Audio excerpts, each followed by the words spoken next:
Prologue: it was the company's 1,000-person all-hands meeting, and my manager had just put me on blast. A public execution, live on screen. He told me my attitude was a problem, that I should pack my bags and get out. I was about to unmute my mic when a delicate, slender hand rested on my shoulder. A cool, clear voice came from behind me. "What problem? Tell me all about it." The next second, the corporation's elusive, almost mythical CEO appeared in my webcam's frame. Chapter 1: my face was plastered on the main screen of the company-wide Zoom call. A public crucifixion.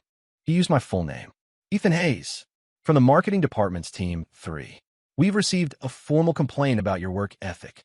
You will give me an explanation, right here, right now." My manager Mark Collins's voice buzzed through the laptop speakers, a whining fly that made my temples throb. On screen, I could see him leaning back in his chair, one leg crossed over the other, idly fiddling with a fancy Parker pen. He had the smug look of a man who knew he'd already won. He was savoring this. Nailing a subordinate he couldn't stand to the wall, humiliating him in front of everyone. In the grid of hundreds of video windows, countless pairs of eyes were watching me with keen interest. Some showed pity, others a sneer, and a few were clearly enjoying my misfortune. But most were just numb. It was the corporate world, after all. Some unlucky schmuck always gets sacrificed to make a point. Today, that schmuck was me. "Ethan, what's the matter? Cat got your tongue." Mark's voice climbed an octave, dripping with undisguised contempt. "Don't think you can just stay silent and skate by. I'm telling you, if you don't give me, and this company, a satisfactory answer today, you can pack your desk and get out." I took a deep breath, my nails digging into my palms. I'd been at this branch for 3 years. I kept my head down, worked hard, and never caused trouble. Mark Collins was my direct supervisor, an incompetent fool who'd gotten his job through nepotism. Last week, I'd refused to take the fall for a botched project he'd mishandled. He'd held a grudge ever since. I just never imagined he'd pull a stunt like this, a low-blow attack during a mandatory all-hands meeting. The so-called formal complaint was just a pretense he'd cooked up himself. My fists, clenched under the desk, were cracking. I was about to unmute my microphone and blow the whole thing wide open. The botched project, his incompetence, everything. If I was going down, I was going down swinging. Just then, the door to my home office creaked open. A figure slipped in silently, bringing a faint, pleasant fragrance with her. I froze, glancing over my shoulder. It was Isabella, my wife. She was wearing a silk robe, clearly having just showered. Her long, dark hair was still slightly damp, cascading over her shoulders. She wore no makeup, yet she was breathtakingly beautiful. She didn't seem to notice I was in a meeting. She walked straight up behind me, leaned down, and wrapped her long, pale arms around my neck. Her warm lips brushed against my ear, her breath soft and sweet. "Honey, are you busy? I brought you some fruit." Her voice was quiet, but my microphone was on. It carried her words to every single person on the call. In an instant, the entire Zoom meeting went dead silent. Every eye was now locked on my little video window. On the main screen, Mark Collins's triumphant expression froze solid. His eyes bulged, staring at the woman who had suddenly appeared behind me. His shock quickly morphed into a furious cocktail of jealousy and disgust. "Ethan Hayes, what do you think you're doing?" He was practically screaming, as if he was the one who'd been personally insulted. "It's the middle of the workday, and you're at home canoodling with some woman. Have you no professional decency? Do you have any respect for this company at all?" Isabella finally seemed to realize something was wrong. She straightened up, her cool gaze sweeping over the screen. She saw Mark's distorted face and the banner at the top, Stellara Corporation, mid-year review. Her perfect eyebrows furrowed slightly. Then she did something that caught everyone, including me, completely off guard. She pulled over a chair and sat down right next to me, positioning herself squarely in the camera's view. Hundreds of windows, hundreds of pairs of eyes, all watched as this gorgeous family member crashed the company's most important meeting of the year. Isabella ignored the shocked stares. She simply turned her head to look at me, her clear eyes asking a silent question. Then she faced the screen, her lips parting. "What problem? Tell me all about it." Chapter 2. Isabella's voice was cool and calm, but it landed like a depth charge in the silent meeting. Everyone was stunned. Who was this woman? What was she trying to do? Mark's face had turned a deep shade of purple. As far as he was concerned, this was no longer about my work ethic. This was a direct challenge to his authority. An employee's wife had the gall to interfere in an internal company meeting. Who the hell are you? Mark's spittle seemed to fly from the screen. This is a Stellara Corporation town hall, not your goddamn kitchen. Ethan, get a leash on your woman and get her out of here. His words were utterly vile. The warmth drained from my eyes. I could tolerate him humiliating me, but I would not stand for him insulting Isabella. I was about to lash out, but Isabella placed a hand on mine, stopping me. She looked at the raving man on the screen, not with anger, but with the faintest, almost playful smirk. I'm his wife, and this is my home. Do I need your permission to sit next to my husband in my own house? Her words shut him down completely. Mark slammed his desk in fury. Fine. Just fine, Ethan. First, you're fooling around during work hours, and now you're letting your little housewife disrespect a superior. You're a cancer in this company. I'm officially notifying you right now. You're fired. Effective immediately. Get out. He was roaring. A few of Mark's cronies started typing in the public chat, backing him up. Manager Collins is right. This kind of behavior needs to be punished. Totally unprofessional. What does he think this company is? One bad apple spoils the bunch. Fire him. Seeing these sycophants kick me while I was down, a cold wave washed over me. The playful look on Isabella's face vanished. She looked at Mark again, her eyes now arctic. You're firing him, you said? That's right. Mark, thinking he had her scared, grew even more arrogant. And not just him. I'm going to send out a corporate-wide memo. He'll be blacklisted. He'll never work in this industry again. Is that so? Isabella nodded slowly, her tone chillingly calm. Then tell me, do you have any idea who I am? Mark scoffed. I don't give a damn who you are. You could be the president's wife, and it wouldn't matter. In Stellara Corporation, what Mark Collins says goes. The moment he said that, I noticed something. In the top row of video windows, the one labeled David Peterson, Regional Director, a middle-aged man who had been resting with his eyes closed suddenly, snapped them open. David Peterson, the number 2 at our branch, and Mark's boss. His eyes were locked on Isabella's face, his pupils constricting violently. The color drained from his face. The hand holding his coffee mug began to tremble uncontrollably. Hot coffee sloshed onto his expensive slacks, but he didn't even seem to notice. His lips moved, but no words came out. Fear. It was a raw, soul-deep terror. Mark was still bellowing. Ethan, and you, his clueless wife, I'm giving you 3 seconds to get out of the camera's view. Or else, shut up. A terrified roar cut Mark off. It was David Peterson. He shot up from his chair as if he'd been tasered, screaming into his microphone. Collins, shut your goddamn mouth. The call once again fell into a stunned silence. Everyone was bewildered by the director's sudden, frantic outburst. Mark was floored, looking at his boss with a clueless expression. Mr. Peterson, what did I do wrong? Peterson ignored him.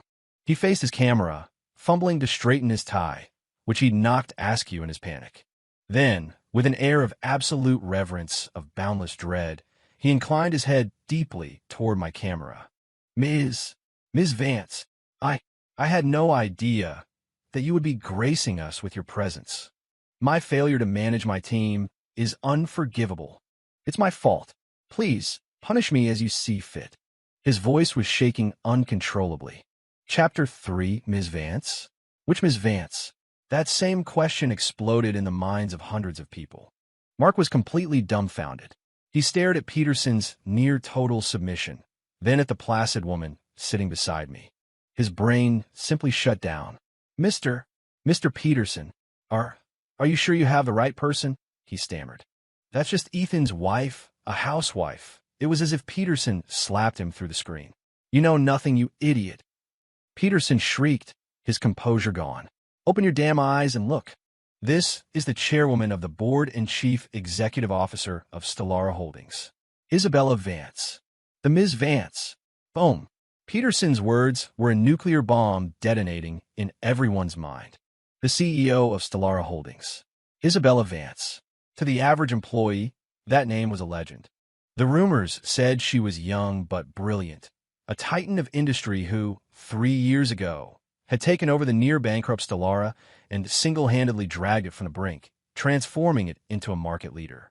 The rumors said she was as beautiful as a goddess, but as cold as ice, a ruthless executive known as the Ice Queen of the business world. But almost no one had ever seen her in person. And who could have possibly imagined that this legendary corporate empress would now be sitting in a silk robe, on camera, next to a low-level employee? And that she was that low-level employee's wife? The world seemed to stand still. Time and space lost all meaning. Every mind went blank, the only sound the frantic thumping of their own hearts. Mark Collins, the manager who had been so high and mighty just moments before, now wore an expression of pure, unadulterated horror. Shock, disbelief, terror, despair. A whirlwind of emotions twisted his face before it settled into a deathly gray. His mouth opened and closed like a fish out of water, but no sound emerged. He started to sway in his chair before sliding out of it with a dull thud, crumpling to the floor in a heap. He was finished. That single thought was seared into his soul. He had, in front of hundreds of people, insulted the supreme ruler of the corporation, telling her to get out of here. He had threatened to make sure her husband never worked in this industry again. This wasn't just career suicide. This was jumping headfirst into a wood chipper. Isabella didn't spare the pathetic man on the floor a single glance. She didn't even acknowledge Peterson's groveling apology. Her gaze, from beginning to end, was fixed on me. She reached out and gently straightened my shirt collar, her touch impossibly soft. "Are you okay?" she asked quietly. I shook my head, taking her cool hand in mine. "I'm fine. With you here, I'm more than fine." Those simple words made her expression soften instantly. She turned back to the screen, and the gentle look in her eyes once again became a wall of impenetrable ice. "David Peterson," she said, her voice flat. "Yes, Ms. Vance. Right here." Peterson jolted, his posture somehow becoming even more subservient. That man. Isabella's gaze finally fell upon Mark's pitiful video window. "I don't want to see him in any corner of Stellara Corporation ever again." Without a moment's hesitation, Peterson replied, "Understood. I'll handle it immediately. It's done. And you?" Isabella's attention shifted to Peterson. Peterson's heart seized in his chest, and a cold sweat drenched his back. Poor judgment in hiring. Incompetent management. Fostering a toxic work environment and tolerating insubordination. With every word Isabella spoke, Peterson's face grew another shade paler. "Your position as director is suspended, effective immediately. The assistant director will take over. You will write me a full post-mortem report on your failures, no less than 10,000 words. As for your future with this company, I'll decide after I've read it." "Yes, yes. Thank you, Ms. Vance. Thank you for your mercy." Peterson sounded as if he'd been granted a presidential pardon, his voice cracking with relief. After dealing with those two, Isabella's gaze slowly swept across the hundreds of silent, terrified windows on the screen. Anyone her eyes fell upon immediately looked down, barely daring to breathe. Those who had cheered on Mark in the public chat were now desperately trying to delete their messages, fumbling with their keyboards to no avail, wishing the ground would swallow them whole. Finally, Isabella's voice rang out again, clear and sharp. "This meeting is over. One more thing. I have a personal announcement to make." She paused, squeezing my hand a little tighter. Then she looked directly into the camera and said, each word perfectly enunciated and impossibly clear, "Ethan Hayes is my husband. From this day forward, anyone who touches a single hair on his head has an enemy in me, Isabella Vance, and an enemy in the entire Stellara Corporation. Period." Chapter 4. Isabella's words were ironclad. Every syllable landed like a hammer blow on the heart of every person listening. Make an enemy of her? Make an enemy of the entire Stellara Corporation? Who would dare? Who had that kind of death wish? The meeting was forcibly ended in an eerie, tomb-like silence. Hundreds of video windows vanished in an instant. Finally, the world was quiet. I looked at the woman beside me, the one who had just solved all my problems, and felt a complex mix of emotions. Why are you back so suddenly?" I asked. Her business trip to Europe was supposed to last at least 2 more weeks. Isabella stood up and stretched, the movement showcasing her perfect figure. I finished up early over there. I wanted to surprise you, so I didn't call. She walked over and playfully pinched my cheek. I guess the surprise was on me. Walked right into the middle of a drama. Her tone was teasing. My husband being publicly shamed and threatened with termination in his own company. I gave a wry, helpless smile. It wasn't exactly my plan. 3 years ago, Isabella and I had entered into a marriage of convenience. She was the heir to Stellara, and she needed a husband to solidify her position and silence the old guard on the board. I needed money, a lot of it, to save my sister who was in the hospital. We each had something the other needed. It was a simple transaction. After we married, she gave me the money. Her only condition was that we keep our relationship a secret. She said she didn't want her husband to live under the shadow of gossip, to be labeled a gold digger. She wanted me to have my own life, my own career. So I changed my name on my resume and got a job at a regional branch of Stellara, starting from the very bottom. For 3 years, we had lived mostly separate lives, always polite, always respectful, but distant. I believed our marriage was nothing more than a loveless contract. Until today, seeing her risk exposing our relationship to defend me in front of 1,000 people, seeing her declare war on the entire company for my sake. My heart, which had been dormant for 3 years, seemed to stir with a new kind of feeling. What are you thinking about? Isabella's voice pulled me from my thoughts. Just, what's for dinner? I said, grasping for an excuse. Isabella rolled her eyes, a gesture that was surprisingly alluring. Food is all you think about. But before we eat, we need to deal with a few flies. She picked up my phone. The screen was lit up with dozens of missed calls and over 100 unread messages on WhatsApp and iMessage. They were practically crashing the phone, all from my colleagues. Apologies, pathetic attempts at brown-nosing, desperate explanations that they were forced to agree with Mark. Their two-faced hypocrisy was sickening. I had no intention of replying to a single one. Isabella scrolled through them for a moment, then tossed the phone back to me. These people, what do you want to do with them? Whatever you want, I said quietly. Isabella smiled, a sly grin like a cat that had gotten into the cream. Good. You said it, not me. She took out her own phone and dialed a number. Hello, is this Lou? My assistant. It's Isabella Vance. You have 30 minutes. I want a list of everyone from the Atlanta branch, Marketing Team 3, who said anything negative about my husband in today's meeting. I also want their complete work histories and personnel files for the past 3 years. That's right. Don't miss a single one. Once you have the list, issue termination notices directly from corporate headquarters. The reason? Actions and personal character inconsistent with company values. And one more thing. Forward that list to every major recruiting firm in the industry. I don't want to see any of them find another job in this sector. She hung up, her actions swift and decisive.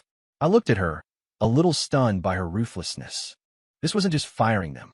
This was blacklisting them. Scorched earth. No quarter given. What? You think I'm being too harsh?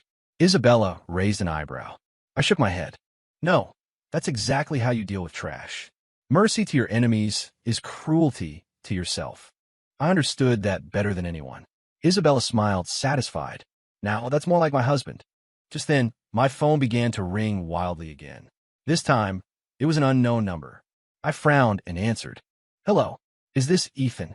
Mr. Hayes? A sycophantic, terrified voice came through the speaker. It's David Peterson, the director from the Atlanta branch. Mr. Hayes, no Ethan, my man. What happened earlier was all a huge misunderstanding. I was blind. I was an idiot. You're a bigger man than me. Please, don't hold it against me. Before I could speak, Isabella took the phone from my hand. David Peterson. Her voice was ice. On the other end, Peterson flinched so hard I could almost hear it. Ms. Vance, did you not understand my instructions? I understood. The report. 10,000 words. I'll start writing it right now. I won't be short a single word. Peterson said, his voice thick with unshed tears. Good, Isabella said flatly. Also, my husband worked under you for 3 years, and you, his director, had absolutely no idea who he was. It was my failure, a complete and total failure of my duties. Peterson sounded like he was ready to grovel through the phone. So, you still think you're qualified to hold the position of director? Peterson's heart sank into his stomach. He knew it was coming. Payback. Ms. Vance. You You can submit your resignation yourself, or I can have our legal department audit your finances. I'll resign. I choose the first one. I'll resign. Peterson didn't hesitate for a second. Getting fired just meant losing his job. If legal started auditing his books, all the shady deals he'd made over the years would come to light. He'd spend the rest of his life in prison. Smart choice. Isabella hung up and tossed the phone back to me like it was a piece of trash. A regional director, a man with significant power, was nothing more than an ant she could crush at will. This was power. This was my wife. Chapter 5. After dealing with Peterson, Isabella still seemed unsatisfied. She crossed her arms and paced my home office like an elegant, dangerous panther. "Something's not right," she said, stopping suddenly to look at me. "What's not right?" I asked. "A low-level manager like Mark Collins. Where would he get the nerve to launch a baseless attack on an employee during a company-wide town hall?" Isabella's eyes narrowed, a dangerous glint in them. Someone must have put him up to it. My mind raced. She was right. Collins was arrogant, but he wasn't that stupid. Picking a fight during the company's most high-profile meeting was a cardinal sin. He was either a complete moron, or he thought he had powerful backing. "Who do you think it is?" I asked. Isabella walked to the window, gazing down at the traffic below, her voice cool. "The Atlanta branch's performance has been declining for years, but their profit reports always look fantastic. I've long suspected that someone there was cooking the books, embezzling funds. I was about to send an audit team down there to root out the cancer. It seems they decided to make a move before we could." She turned back to me. "Mark Collins was just a pawn they pushed forward to test the waters. They wanted to use you to make an example, to assert their dominance and solidify their control over the branch. Unfortunately for them, they picked the wrong person to make an example of." I understood instantly. This was a power struggle, rippling down from the top, and I had been the unlucky soul caught in the middle of the storm. "So what now?" I asked. Isabella walked over to me, hooking a finger under my chin, a smile playing on her lips. "What now? We play their game, of course. They want to play? Fine. I'll play with them. Honey, how would you like to be a special investigator?" I looked at the mischievous glint in her eyes, and my heart began to beat a little faster. The next day, a bombshell dropped and reverberated throughout Stellara Corporation. David Peterson, director of the Atlanta branch, had resigned for personal reasons. Mark Collins, marketing manager, had been terminated for gross misconduct, his name blacklisted throughout the industry. At the same time, over a dozen marketing employees were let go due to personal character issues. In a single day, the management of the Atlanta branch had been practically gutted. Everyone knew this was the calm before the storm. And the trigger for it all was that they had crossed a rank-and-file employee named Ethan Hayes. Overnight, the name Ethan Hayes became the most mysterious and feared name in the company. Everyone was speculating about my background. Some said I was the chairman's illegitimate son. Others whispered I was the CEO's boy toy. The rumors were wild. Meanwhile, that morning, I received an official appointment letter from corporate HR. I was appointed special investigator for the office of the CEO, effective immediately. My mandate: to inspect all operations of the Atlanta branch, audit all accounts, and question all personnel. My authority was absolute. Basically, I had been given a blank check from a board. In the Atlanta office, I had the power to act first and ask for permission later. I walked into the office holding that appointment letter. The colleagues who had ignored me yesterday now bowed and scraped when they saw me, greeting me from 10 feet away. "Morning, Ethan." "Ethan, did you get breakfast?" "I brought coffee and donuts." "Ethan, I wiped down your desk for you." I walked past them without a word, heading straight for what used to be Mark Collins' office. It was mine now. I had just sat down when there was a knock on the door. "Come in." A balding, middle-aged man with a beer belly walked in, his face plastered with a wide, fake smile. It was the general manager of the Atlanta branch, Al Henderson, the real big boss of this office. "Well, hello there, Mr. Hayes. Why didn't you give me a heads up you were coming? I would have met you downstairs." Henderson was overly enthusiastic, personally pouring me a cup of coffee. "That's not necessary, Mr. Henderson," I said coolly. "I'm just here to do my job." Of course," Henderson said, rubbing his hands together obsequiously. "Mr. Hayes, rest assured, our branch will cooperate fully with your investigation." Anything you need, just say the word. As he spoke, he pulled a thick envelope from his briefcase and slid it discreetly across the desk toward me. Mr. Hayes, a little something for our first meeting. Just a small token of my esteem. You're working so hard. This is just for coffee. I glanced down at the thickness of the envelope. At least 10 grand. I smiled. The fox was already showing its tail. Mr. Henderson, what's this supposed to be? I asked, playing dumb. The smile on his face grew wider. Oh, it's nothing. Just a friendly gesture. Mr. Hayes, you're a man on the rise. A bright future ahead of you. We're just hoping you might put in a good word for us with Ms. Vance now and then. That idiot Collins, he was blind not to see who you are. He got what he deserved for crossing you.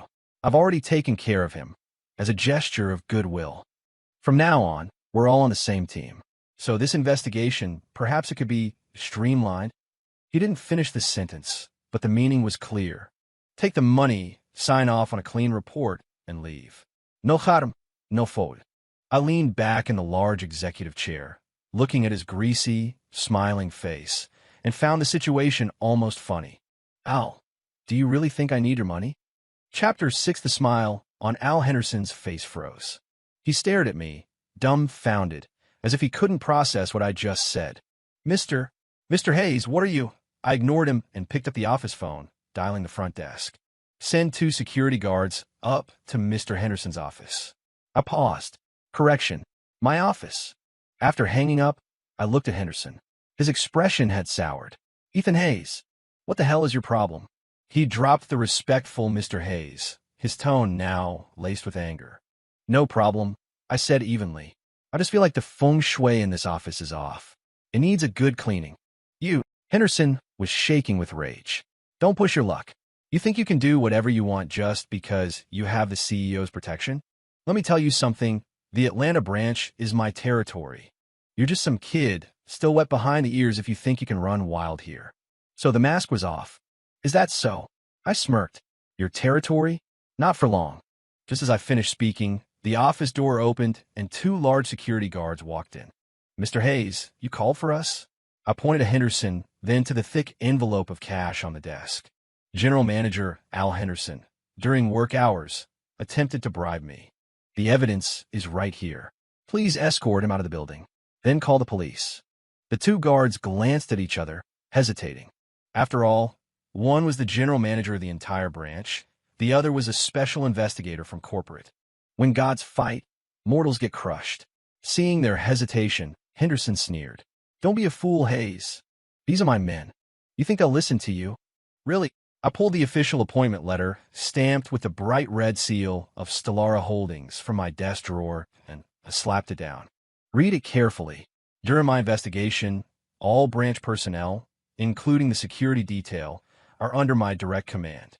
Failure to comply will be treated as corporate espionage, resulting in immediate termination and potential legal action. The guards' faces changed instantly. Without another moment of hesitation, they moved, each grabbing one of Henderson's arms. Sorry, Mr. Henderson. Get off me. You dare touch me. Henderson struggled wildly, his face contorted in a furious snarl. Ethan Hayes, you just wait. I'll get you for this. I watched his pathetic retreat without a flicker of emotion. Soon the entire office knew. On his very first day, the new investigator, Ethan Hayes, had the general manager, Al Henderson, arrested. The charge, bribery. It sent shockwaves through the building. Everyone was stunned by my swift and brutal methods. This wasn't an investigator. This was a corporate raid.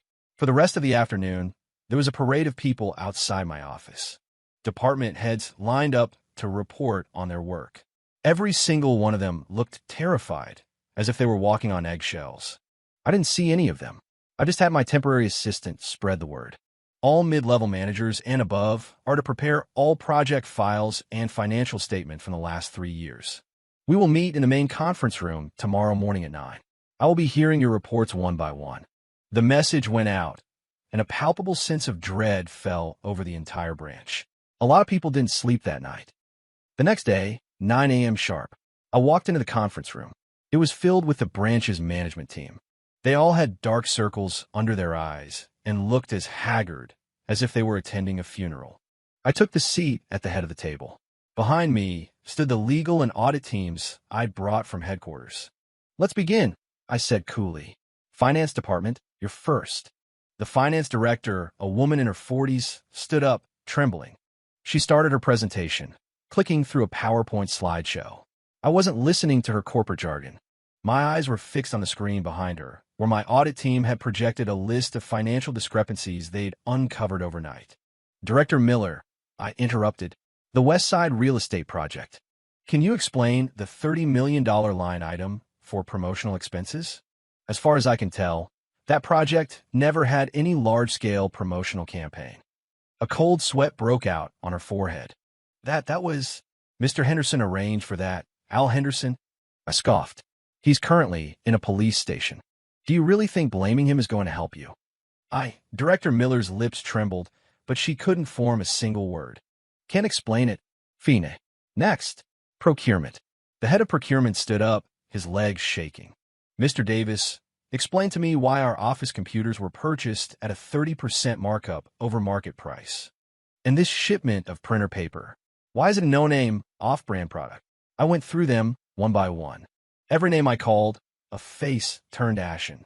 Every question I asked, another festering wound was exposed. Fake invoices, kickbacks, low-quality substitutions, phantom projects. This branch was rotten to the core. And the architects of it all were Al Henderson and his inner circle. They were like termites, eating the company from the inside out, leaving nothing but a hollow shell. Halfway through the meeting, a few of the weaker ones broke down completely, sobbing as they confessed to their crimes. Outside the conference room, police sirens grew closer. I had called them. I looked at the pathetic, crumbling group before me, my eyes cold as steel. "I'm going to give you all one chance. Confess everything now, and you might get a plea deal. Keep resisting, and you can get ready to spend a very long time in prison." My words were the final straw that broke the camel's back. The conference room descended into chaos. Chapter 7. By the time the 3-hour meeting was over, half the branch's management team had been led away in handcuffs. The other half were left trembling, awaiting the final verdict from corporate headquarters. The Atlanta branch, the personal kingdom Al Henderson had built over nearly a decade, had collapsed in a single day. I stood at the floor-to-ceiling window of the general manager's office, looking out over the bustling city. I felt nothing. I knew this was just the beginning. Taking down one Al Henderson was easy. Cleaning up the toxic mess he left behind and rebuilding the entire branch, that would be the hard part. My phone rang. It was Isabella. "Honey, you did a good job." Her smiling voice came through the phone. "Is it all settled?" "Mostly," I said. "There's a huge mess to clean up. Don't rush. Take your time." Isabella's voice was gentle. "I've already sent a new management team down. They'll give you their full support. As of now, you're the highest-ranking executive in the Atlanta branch. For all intents and purposes, you're in charge. Do whatever you think is necessary. Don't hesitate for a second. The entire corporation is behind you." Hearing her words, a warmth spread through my chest. This feeling of being unconditionally trusted and supported, it was a good feeling. "Oh, by the way," Isabella said, as if suddenly remembering something. "Mark Collins and the others who were fired. What are your thoughts on them?" I paused. "What happened to them? What do you think?" Isabella's tone was dismissive. "They've been blacklisted. No reputable company in the industry will touch them. I heard Collins went to Al Henderson's wife to beg for help, and she had him beaten up and thrown out like a stray dog. He's probably hiding in some dark corner right now, crying his eyes out with regret. Do you want me to have someone checking on him?" "No, that's not necessary," I said, shaking my head. For a person like Mark, losing everything was a punishment worse than death. He was a complete and utter failure. I didn't need to waste any more energy on him. "As you wish," Isabella didn't press. "So, when are you coming home? I'm all alone here, and I'm bored." Her voice had a hint of a pout, a subtle invitation. My heart skipped a beat. "I'll be back as soon as things are stable here." "Okay, I'll be waiting." After we hung up, the smile on my face lingered. Maybe this marriage of convenience wasn't so bad after all. For the next month, I worked around the clock. With the help of the new team from headquarters, I implemented a series of sweeping reforms across the Atlanta branch. I eliminated redundant departments, restructured the workforce, and established new, transparent company policies. One by one, I promoted talented employees who had been overlooked because they weren't good at office politics. The entire atmosphere of the company changed. A month later, the branch's operations were back on track, and our performance metrics were showing a clear, visible improvement. Everyone in the office had come to respect and admire their new boss, Mr. Hayes. One evening, I was finishing up the last file on my desk, getting ready to head home. My assistant knocked and entered. "Mr. Hayes, there's a woman downstairs asking to see you." She said her name is Jessica Reed. Jessica Reed? I frowned at the sound of her name. A name I hadn't thought about in a very long time. My ex-girlfriend. Chapter 8, I met Jessica in the coffee shop in our building's lobby. She looked the same as I remembered. Perfectly applied makeup, designer clothes, and the latest Hermes bag slung over her arm. But there was a weariness in her eyes, an anxiety she couldn't quite hide. When she saw me, she forced a smile. "Ethan, it's been a long time." "It has," I said, nodding as I sat down across from her. You're doing well for yourself?" she asked, her eyes filled with a complicated mix of emotions. "I'm doing okay," I said flatly. An awkward silence fell between us. 4 years ago, Jessica and I were the couple everyone envied in college. When we graduated, I proposed. She turned me down. She told me she was tired of struggling, of living paycheck to paycheck with me. She said I could never give her the life she wanted. Then she turned around and left me for a rich kid. That rich kid was Mark Collins. That's right. The same arrogant, pathetic manager who had tried to ruin me was the man who had stolen my girlfriend. The day we broke up, Mark had pulled up in his new BMW, his arm around Jessica. He rolled down the window and sneered at me. "Hey, buddy, take a good look. This is what real life is. A broke loser like you could never give this to Jessica." Jessica sat in the passenger seat and never once looked at me. We hadn't spoken since. I never imagined, after 4 years, that we would meet again like this. "Ethan," Jessica finally broke the silence, biting her lip as if steeling herself. "Mark, something happened to him. You know about it, don't you?" "Edo." "Then, can you please let him go?" She looked at me, her eyes pleading. "He knows he was wrong. He really does. He has nothing now. He lost his job. He's a wreck." I looked at her and almost laughed. Let him go. When he was humiliating me in front of 1,000 people, when he was threatening to blacklist me from the entire industry, did you ever think about letting me go? Jessica's face went pale. I know what he did was wrong, but he's already paid the price. "Ethan, we were together once. For the sake of what we had, can't you just forgive him this one time?" "What we had?" I scoffed. "Is there anything left of what we had? Jessica, are you really here for Mark? Or are you here for yourself?" Jessica flinched as if I'd struck a nerve. With Mark gone, her life of luxury, funded entirely by him, was over. She had come here today under the guise of pleading for him, but in reality, she was testing the waters. Testing to see if I had any lingering feelings for her. Testing to see if she had a chance to get back with me. She had made a serious miscalculation. I took a sip of my coffee. "Jessica, people have to live with the consequences of their choices. You chose Mark. Now you have to deal with the fallout. As for me, we have nothing to do with each other anymore. The only reason I agreed to meet you today was to finally close the book on our past." With that, I stood up, pulled a few bills from my wallet, and placed them on the table. "This coffee is on me. Don't come looking for me again." I turned and walked out of the coffee shop without a backward glance.